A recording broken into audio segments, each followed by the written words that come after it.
Latino student scholarship canceled due to administrative error. Investigation uncovers discrimination scheme at university. Hello? Welcome. Leave a like, subscribe, activate notifications, and enjoy this story. Miguel had always believed that hard work and determination would secure his future. As a young Latino student, he carried the hopes and dreams of his family on his shoulders. But in a single moment, everything he had worked for was ripped away.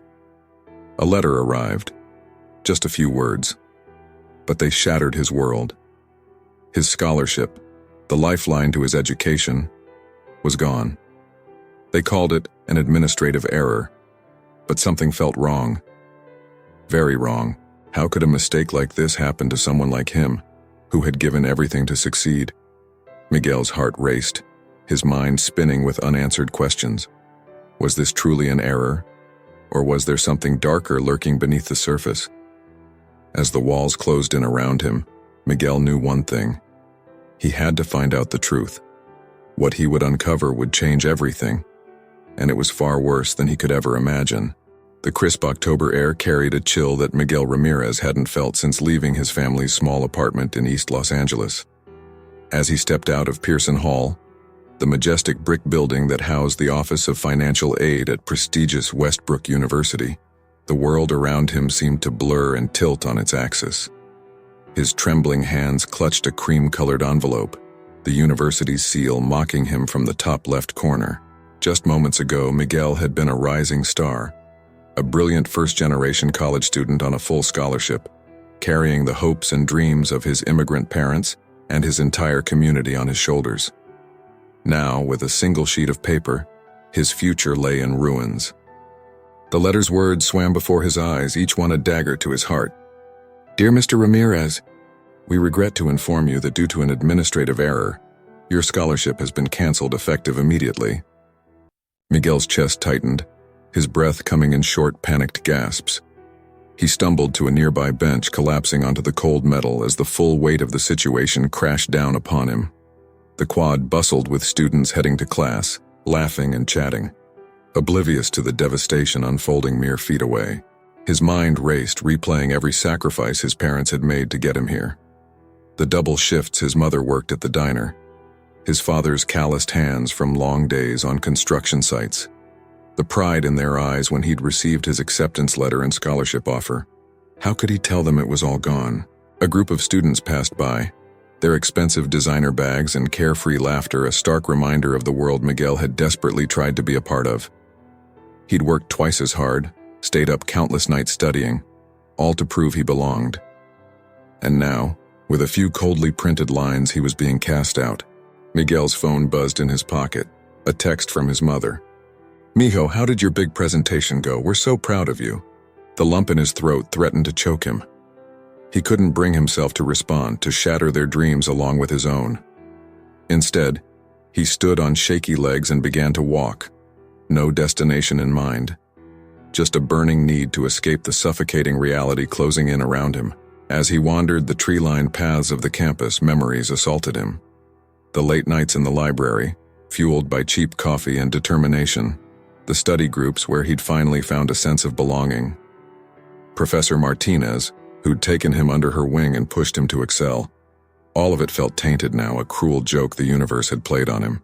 He found himself at the edge of the campus, staring out at the sprawling city beyond. The autumn sun was setting, painting the sky in hues of orange and pink that seemed to mock the darkness enveloping his heart. A gust of wind whipped around him, scattering fallen leaves and bringing with it the faint scent of something familiar. His mother's tamales, a reminder of home and everything he stood to lose. Tears burned at the corners of his eyes, but Miguel refused to let them fall. He'd fought too hard, come too far to give up now. The anger began to simmer beneath his grief, a spark of defiance igniting in his chest. This wasn't just about him anymore. How many other students like him had their dreams crushed by administrative errors? How many voices had been silenced, futures derailed, by a system that seemed designed to keep people like him out? As the last rays of sunlight disappeared behind the city skyline, Miguel made a decision. He wouldn't go quietly. He wouldn't let his parents' sacrifices be in vain. He would fight this injustice, not just for himself, but for every student who'd ever been made to feel they didn't belong. With renewed purpose, he pulled out his phone and began to type.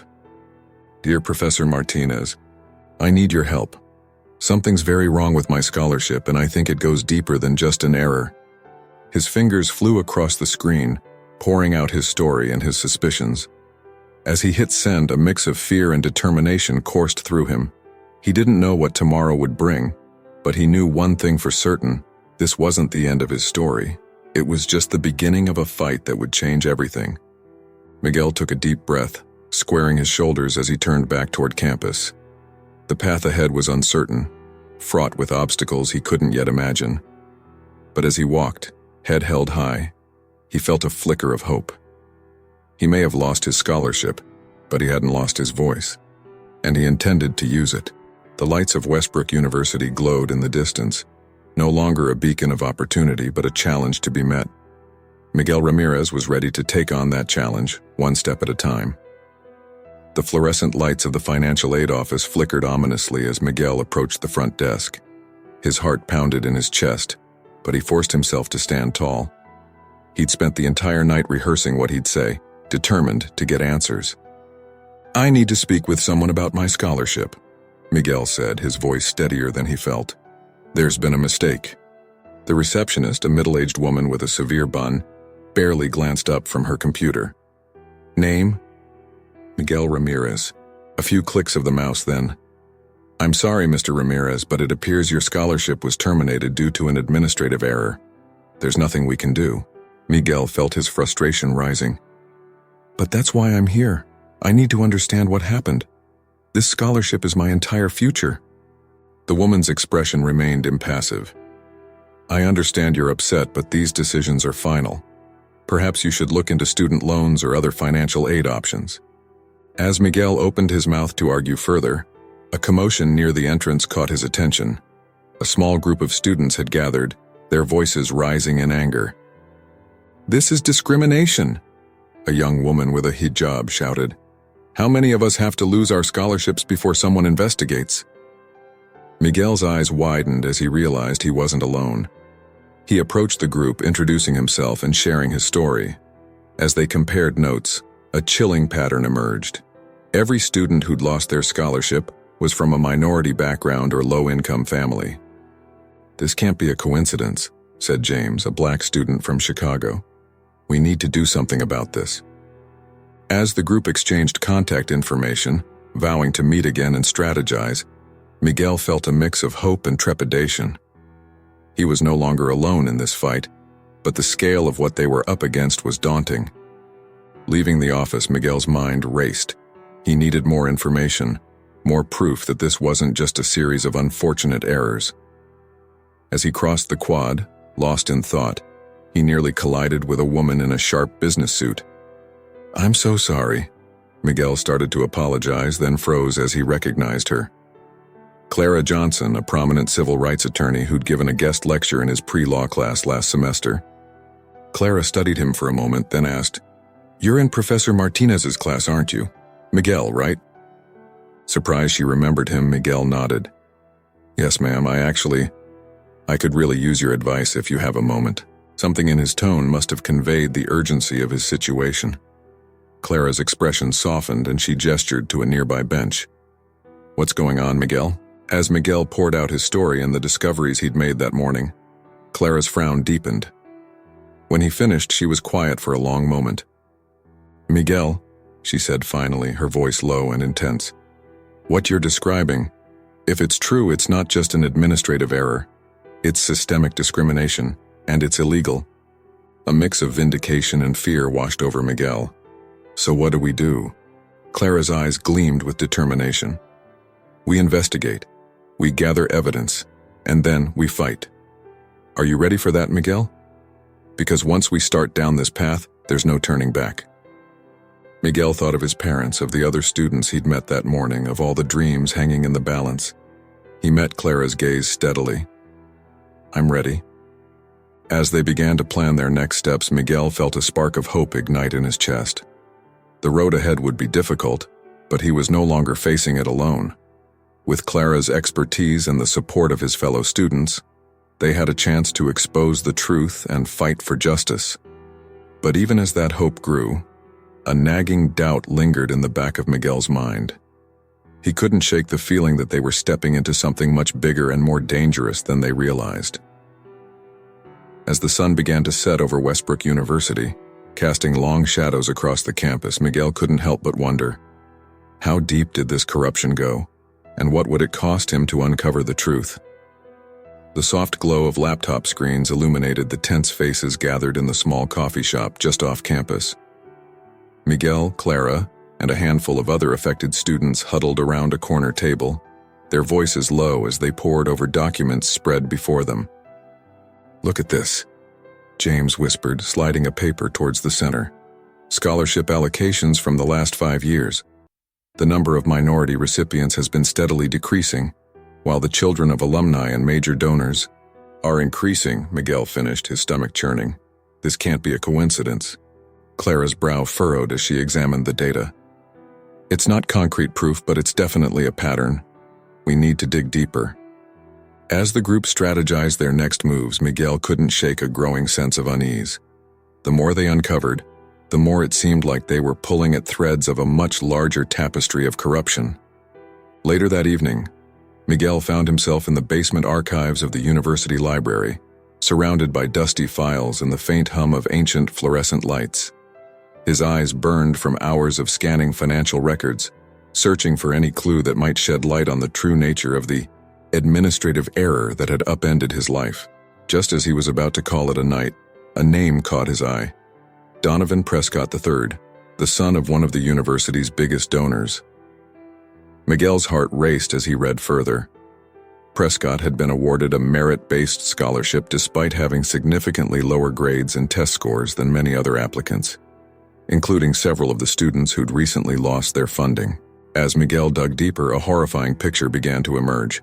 It wasn't just Prescott.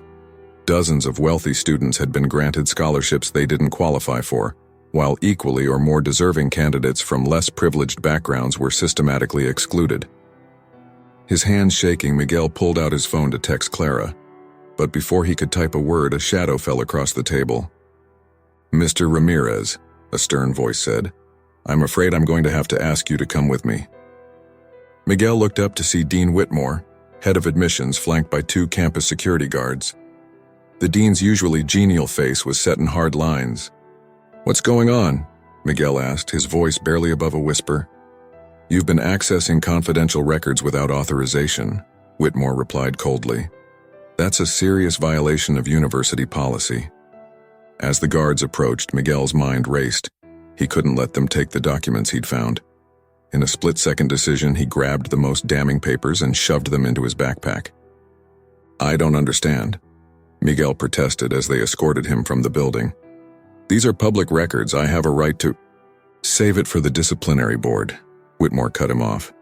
"You're in serious trouble, Mr. Ramirez. I suggest you think very carefully about your next move."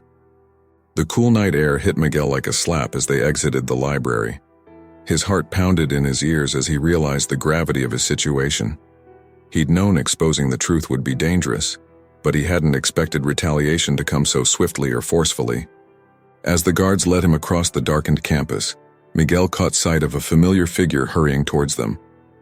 Professor Martinez, her face etched with concern. "Miguel!" she called out. "What's happening here?" Before he could respond, Dean Whitmore stepped between them. "This doesn't concern you, Professor. Please return to your office." But Martinez stood her ground. "With all due respect, Dean, anything involving my students concerns me. Miguel, are you all right?" The genuine worry in her voice nearly broke Miguel's composure. He managed a nod, afraid that if he spoke, his voice would betray the fear and uncertainty roiling inside him. "Professor," Whitmore's tone was clipped, "I advise you to stay out of this, for your own sake." The threat, thinly veiled as it was, hung in the air between them. Miguel watched as conflicting emotions played across Professor Martinez's face, concern for him warring with fear for her own position. In that moment, Miguel realized the true scope of what they were up against. This wasn't just about scholarships or financial aid. They had stumbled upon a system of corruption that ran deep, one that would stop at nothing to protect itself. As he was led away, leaving Professor Martinez looking helpless and conflicted, Miguel's resolve hardened. He might be in trouble, but he had evidence now. Evidence that could blow this whole thing wide open. His fingers brushed against the papers hidden in his backpack. Whatever happened next, he knew one thing for certain. The fight was far from over. In fact, it had only just begun. The harsh fluorescent lights of the disciplinary boardroom cast unflattering shadows across the faces of the stern-looking panel before Miguel. He sat alone at a long table, acutely aware of the empty chair beside him, where a student advocate should have been. The message was clear. He was on his own. Dean Whitmore cleared his throat, his voice echoing in the tense silence. Mr. Ramirez, you stand accused of unauthorized access to confidential university records, a serious violation of our code of conduct. How do you plead? Miguel's mouth felt dry as he replied, Not guilty. Those were public records, and I had every right to. Public records? Whitmore interrupted, his tone dripping with condescension. Mr. Ramirez, you were found in a restricted area of the archives accessing sensitive financial information. That is hardly public. As Miguel opened his mouth to argue, the door burst open. Clara Johnson strode in, her heels clicking authoritatively on the linoleum floor. I apologize for the interruption, she said, not sounding sorry at all. I'm Clara Johnson, Mr. Ramirez's legal counsel. A ripple of unease passed through the panel. Whitmore's face tightened. Ms. Johnson, this is an internal university matter. Outside counsel is not. With all due respect, Dean, Clara cut in smoothly.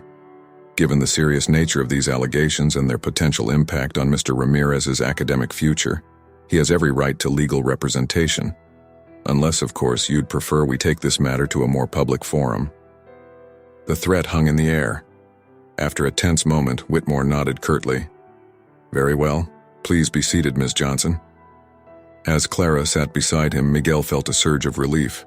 But it was short-lived as the questioning began in earnest. For hours, the panel grilled him on his actions, his motivations, trying to trip him up or force an admission of guilt. Through it all, Clara was a fierce advocate, objecting to leading questions and reminding the board of Miguel's rights. But even with her support, Miguel could feel the weight of the system bearing down on him. As the hearing dragged on, Miguel's phone buzzed in his pocket. He snuck a glance to see a text from James. Check your email, now. Taking advantage of a heated exchange between Clara and Whitmore, Miguel discreetly opened his email. His heart raced as he read the message from James. You're not going to believe this. Remember Donovan Prescott? His dad just made a surprise $10 million donation to the university. Announcement going out tomorrow. This can't be a coincidence. Watch your back. Jay. Miguel's mind reeled. The pieces were falling into place, painting a picture of corruption far more extensive than he'd imagined. He passed the phone to Clara, watching as her eyes widened almost imperceptibly. As the hearing finally concluded, with the board reserving judgment until a later date, Miguel and Clara hurried out of the building. The crisp night air was a relief after the stifling atmosphere of the hearing room. Miguel, Clara said quietly, what you've uncovered, it's big, bigger than we thought, and they're clearly willing to go to great lengths to keep it buried. A chill ran down Miguel's spine that had nothing to do with the cool breeze. What do we do now? Clara's expression was grim. We keep digging, but we need to be careful. These people have money and influence. They won't hesitate to use it. As if to underscore her point, Miguel's phone buzzed again. This time it was an email from the housing office. Dear Mr. Ramirez, due to your ongoing disciplinary review, we regret to inform you that your on-campus housing privileges have been suspended effective immediately. Please vacate your dormitory within 24 hours. Miguel stared at the screen in disbelief. They were trying to force him out, to isolate him from his support system on campus. He looked up at Clara, fear and anger warring in his chest. They're not playing fair, he said, his voice shaking slightly. Clara put a steadying hand on his shoulder. No, they're not, but neither are we. We have truth on our side, Miguel, and we're going to use it. As they walked away from the administration building, Miguel couldn't shake the feeling that they were being watched. The campus, once a place of promise and opportunity, now felt hostile and threatening. He thought of his parents, of the sacrifices they'd made to get him here, of James and the other students fighting alongside him, of Professor Martinez, caught in the crossfire of this battle. Miguel squared his shoulders, a newfound determination settling over him. They might try to intimidate him to push him out, but he wasn't going anywhere. This fight was bigger than just his scholarship now. It was about exposing a system that valued money over merit, that sought to keep students like him out. As the lights of the campus glowed around them, Miguel made a silent vow. No matter what they threw at him, he would see this through. The truth would come out, no matter the cost. The small apartment was a far cry from Miguel's comfortable dorm room. Boxes of his hastily packed belongings lined the walls, and the air hung heavy with the scent of takeout and desperation. Miguel sat on a threadbare couch, his laptop balanced precariously on his knees as he sifted through the mountain of evidence they'd gathered. A soft knock at the door startled him. "Miguel, it's Clara." He let her in, noting the dark circles under her eyes that matched his own. Clara had become more than just his lawyer. She was his lifeline, the one person he felt he could truly trust in this storm. "Any progress?" she asked, setting down a bag of groceries, a small kindness that threatened to break Miguel's carefully maintained composure. He shook his head. "Nothing concrete. Every time I think I've found a smoking gun, it slips away. Maybe we're chasing ghosts, Clara." The words hung in the air, giving voice to the doubts that had been gnawing at him. Clara's expression softened. "Miguel, listen to me. What we're doing is important. It's not just about you anymore. It's about every student who's been pushed out, every dream that's been crushed by this corrupt system." Miguel nodded, but the weight of it all pressed down on him. "I know, it's just the cost. I've lost my scholarship, my housing, my parents." His voice cracked. "They don't understand why I'm throwing everything away. They think I should just let it go, find another school." The memory of his last call home was still raw. His mother's tearful pleas, his father's stern disappointment. They had sacrificed so much to get him here, and now it seemed like he was throwing it all away. Clara sat beside him, her presence a comfort. "Your parents love you, Miguel. They're scared for you. But sometimes doing the right thing means taking risks. You have to decide if this fight is worth it." As if on cue, Miguel's phone buzzed. A text from an unknown number. "Back off, Ramirez. We know where your family lives.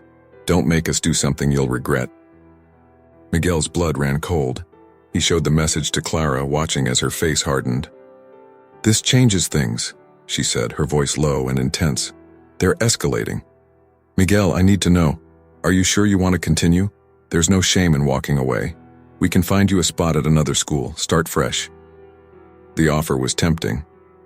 For a moment, Miguel allowed himself to imagine it. A clean slate, a chance to focus on his studies without this weight on his shoulders. But then he thought of James, of the other students who'd lost their scholarships, of all the future students who would face the same discrimination if nothing changed. "No," he said finally, his voice stronger than he felt. "We've come too far to give up now. But Clara, I'm scared. Not just for me, but for my family. What if they really do something?" Clara's eyes flashed with determination. "We'll protect them. I have contacts in law enforcement. We'll make sure your family is safe. But Miguel, this is exactly why we need to keep fighting. People who resort to threats like this, they're scared. We're close to something big." As they bent their heads together, strategizing their next moves, Miguel felt a renewed sense of purpose.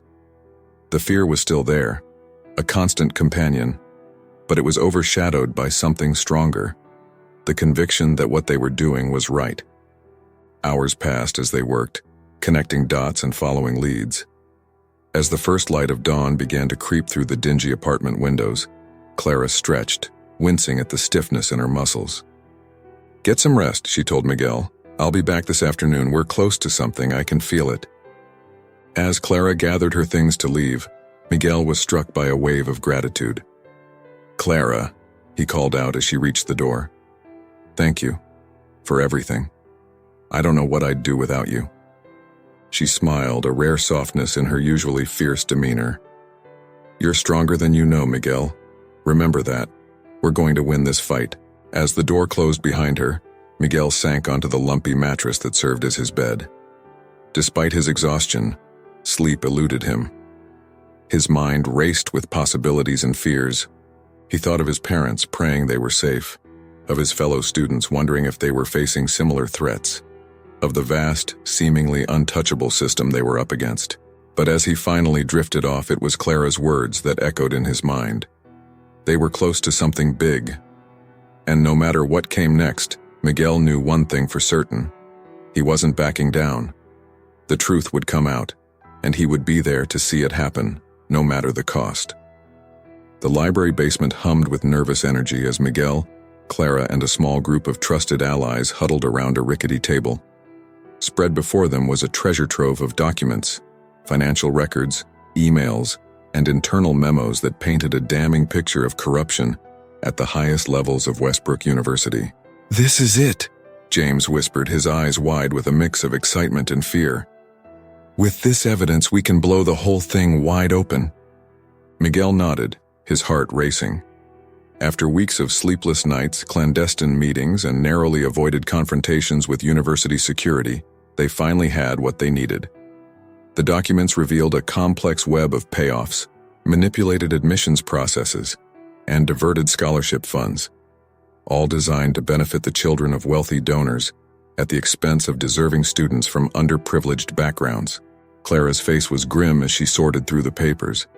"This goes deeper than we imagined. It's not just the university. There are names here from major corporations, political figures." "So what's our next move?" Miguel asked, trying to keep the tremor out of his voice. Clara met his gaze, her eyes filled with determination. "We take this to the press. I have a contact at the New York Times who—" The sudden sound of footsteps echoing through the basement made them all freeze. Miguel's heart pounded as he recognized the voices approaching, Dean Whitmore and campus security. "Quick," Clara hissed, "grab everything, we need to get out of here." In a frantic scramble, they shoved documents into bags and backpacks. Miguel's hands shook as he zipped up his laptop case, acutely aware of the damning evidence it now contained. Just as they finished, the door burst open. Dean Whitmore's face contorted with rage as he took in the scene. "Stop right there," he bellowed. "Run!" Clara shouted, pushing Miguel towards a back exit. What followed was a heart-pounding chase through the labyrinthine basement corridors. Miguel could hear the heavy footfalls of security guards behind them as they darted around corners and vaulted over obstacles. Finally, they burst out into the cool night air. "Split up," Clara commanded. "Miguel, come with me. The rest of you get those documents somewhere safe.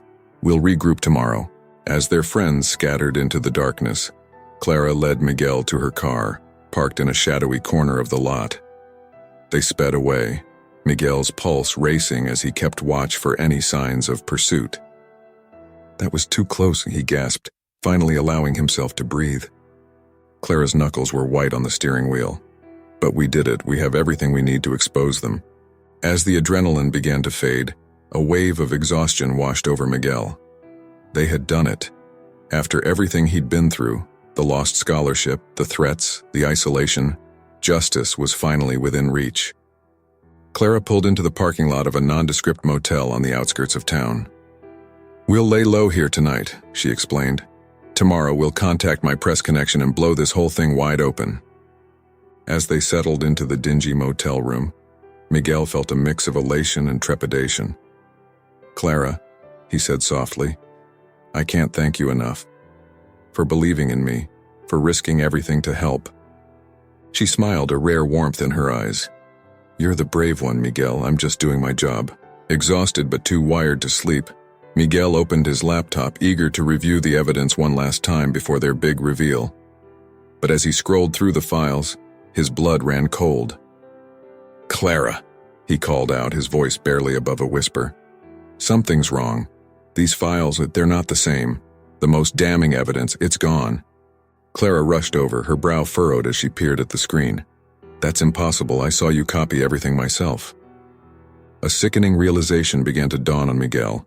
With trembling hands, he opened another folder, then another. Everywhere he looked, key pieces of evidence were missing or altered. "I don't understand," he muttered, panic rising in his chest. "How could this happen?" And then, like a bolt of lightning, it hit him. There was only one person who had access to his laptop throughout this entire ordeal. One person he had trusted implicitly. He turned to Clara, his world crumbling around him. "It was you," he whispered, the betrayal sharp and bitter on his tongue. "You've been working for them this whole time." The mask of concern on Clara's face melted away, replaced by a cold, calculating look that Miguel had never seen before. "Oh, Miguel," she sighed, almost pityingly. "You really are too trusting for your own good." In that moment, as the full weight of Clara's betrayal crashed down upon him, Miguel felt more alone than he ever had in his life. The one person he had counted on, his rock through this entire ordeal, had been playing him from the start. As Clara began to explain her role in the grand deception, Miguel's mind reeled.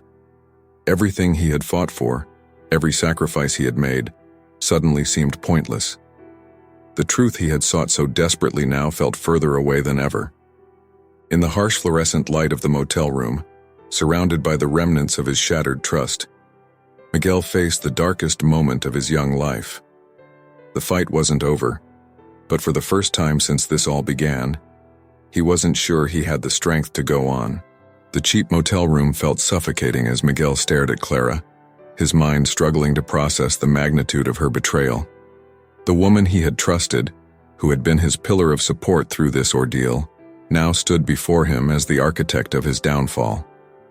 "Why?" Miguel managed to choke out, his voice barely above a whisper. "All this time, was any of it real?" Clara's face was a mask of cool professionalism, but there was a flicker of something, regret, pity, in her eyes. "It's not personal, Miguel. It's just business. The university has very powerful friends and they protect their own." "So all of this, the investigation, the support, it was just to control the damage? To find out how much we knew?" The realization hit Miguel like a physical blow. Clara nodded. "You were getting too close. They needed someone on the inside to steer you away from the truth, to make sure you never found concrete evidence." Miguel's mind raced, revisiting every conversation, every lead they'd followed. How much had been orchestrated? How many dead ends had Clara purposely led them down? "What happens now?" he asked, hating the tremor in his voice. "Now," Clara said, her tone softening slightly, "you have a choice to make. Walk away from this, Miguel. Go back to your studies, graduate, build the life your parents dreamed for you. The university is willing to reinstate your scholarship, no questions asked." The offer hung in the air between them, tempting in its simplicity. Miguel thought of his parents, of the weight of their expectations, of the future he had worked so hard for, now dangling just within reach. But then he thought of James, of the other students who had lost their scholarships, of all the future students who would face the same discrimination if nothing changed. "And if I don't walk away?" Miguel asked, already knowing the answer. Clara's expression hardened. "Then they'll bury you, Miguel. Academically, legally, they'll make sure you never set foot on a college campus again. And your family? Well, let's just say there are ways to make life very difficult for immigrant families in this political climate." The threat, veiled as it was, made Miguel's blood run cold. But beneath the fear, a spark of defiance ignited. He thought of everything he had endured, every sacrifice made. He couldn't let it all be for nothing. "No," Miguel said, his voice growing stronger. "I won't be silenced. I won't let them win." Clara sighed, a mix of frustration and what might have been admiration crossing her face. "I hoped you'd be smarter than this, Miguel. You're throwing away your future." "No," Miguel countered, standing tall despite the turmoil inside him. "I'm fighting for a future where every student has a fair chance, regardless of their background or their parents' bank accounts." For a moment, they stood in tense silence, the weight of Miguel's decision hanging between them. Then Clara reached into her bag, pulling out a USB drive. "This contains copies of all the evidence we gathered. The real evidence," she said, holding it out to Miguel. "I was supposed to destroy it, but maybe a part of me hoped you'd make this choice." Miguel took the drive, his hand trembling slightly. "Why are you giving me this?" Clara's professional mask slipped for a moment, revealing a glimpse of genuine emotion. "Because despite everything, I believe in what you're fighting for, Miguel. I made different choices along the way. As Clara gathered her things to leave, Miguel felt a whirlwind of emotions. Anger, betrayal, but also a strange sense of gratitude. "What will you do now?" he asked. She paused at the door, a sad smile on her face. "I'll deny everything, of course, but Miguel, be careful. You're up against forces more powerful than you can imagine." With that, she was gone, leaving Miguel alone with the weight of his decision and the key to exposing the truth. As the door closed behind Clara, Miguel sank onto the bed, the USB drive clutched in his hand like a lifeline. The path ahead was uncertain, fraught with dangers he couldn't yet fathom. But for the first time in weeks, he felt a sense of clarity. He pulled out his phone, his fingers hovering over the keypad. There were calls to make, plans to set in motion. James and the others needed to know what had happened. They needed to regroup, to strategize their next move. But first, Miguel took a deep breath, steeling himself for the most difficult call of all. He dialed a familiar number, his heart heavy. "Mama," he said when the line connected. "I need to tell you something, it's important." As Miguel began to explain everything to his mother, he knew the road ahead would be challenging. But he also knew with unwavering certainty that it was a road he had to travel. The truth needed to come out, no matter the cost. And Miguel Ramirez was ready to pay that price. The early morning sun cast long shadows across the Westbrook University campus as Miguel stood at its edge, a world away from the bright-eyed freshman who had arrived full of hope just months ago. The weight of the USB drive in his pocket felt like an anchor, tethering him to a decision that would change not just his life but potentially the lives of countless students to come. His conversation with his parents the night before had been gut-wrenching. Their voices, laced with fear and confusion, echoed in his mind. "Mijo, please," his mother had pleaded. "Just come home. We can figure this out together." But Miguel knew there was no going back. Not now. Not with the truth literally in his hands. He pulled out his phone, his thumb hovering over a contact he'd added just hours ago. Eliza Thornton, investigative reporter for the New York Times. Clara's parting gift had been more than just the USB drive. She'd also slipped him Eliza's direct number. As Miguel's finger moved to press call, a familiar voice called out behind him. "Mr. Ramirez?" He turned to see Dean Whitmore approaching, flanked by two suited men Miguel didn't recognize. The dean's face was a mask of forced cordiality, but his eyes were cold. "I think it's time we had a chat," Whitmore said, gesturing to a nearby bench. Miguel's heart raced, but he forced himself to remain calm. "I have nothing to say to you, Dean Whitmore." One of the suited men stepped forward. "Mr. Ramirez, I'm Agent Carlson with the FBI. We'd like to ask you a few questions about some irregularities in your financial aid application." The implication was clear. They were trying to intimidate him, to threaten him with legal action. For a moment, fear threatened to overwhelm Miguel. But then he thought of James, of the other students who'd lost their scholarships, of Clara's final act of defiance in giving him the evidence.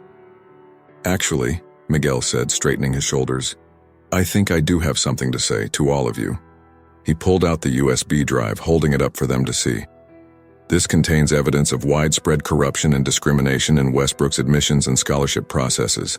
Payoffs, manipulated test scores, diverted funds, it's all here." Dean Whitmore's face paled. "Now, Mr. Ramirez, let's not be hasty. I'm sure we can come to some sort of arrangement that benefits everyone." Miguel shook his head. "No more arrangements, no more deals. This ends now." "Think about what you're doing," Whitmore hissed, his facade cracking. "You'll be throwing away your future, your family's future." For a moment, Miguel hesitated. The threat to his family cut deep. But then he remembered why he'd started this fight in the first place. Not just for himself, but for every student who'd been denied a fair chance. "My future?" Miguel said, his voice growing stronger. "My future is making sure that every student, regardless of their background, has the same opportunities I had. That's the future I choose." With that, he pressed call on his phone. "Ms. Thornton, this is Miguel Ramirez. I have a story you might be interested in." As Miguel began to speak, laying out the evidence and the scale of the corruption, he watched the color drain from Dean Whitmore's face. The FBI agents exchanged glances, their postures shifting from intimidation to keen interest. Hours later, Miguel sat in a bustling newsroom surrounded by investigative reporters and legal experts. His story, their story, was breaking wide open. Headlines were being written, interviews scheduled, investigations launched. As the day wore on, messages began pouring in from other students, faculty members, even administrative staff, all coming forward with their own pieces of the puzzle. The dam had broken, and the truth was flooding out. Amidst the chaos, Miguel's phone buzzed with a text from James. "You did it, man, we did it, this changes everything." As evening fell, Miguel finally found a quiet moment alone. He stepped outside, the cool air a relief after the frantic energy of the newsroom. His phone buzzed again, a call from home.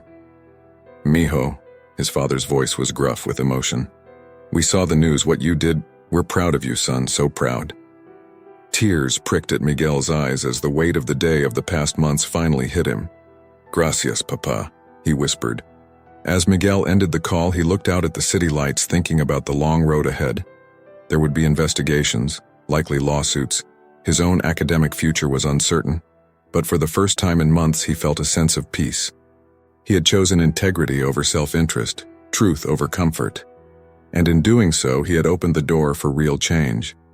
Miguel thought of all the future students who would now have a fair shot at their dreams, of the systems that would be reformed, the lives that would be changed. It hadn't been an easy choice, but he knew in his heart it had been the right one. As he turned to head back inside, ready to face whatever came next, Miguel Ramirez smiled. The fight wasn't over.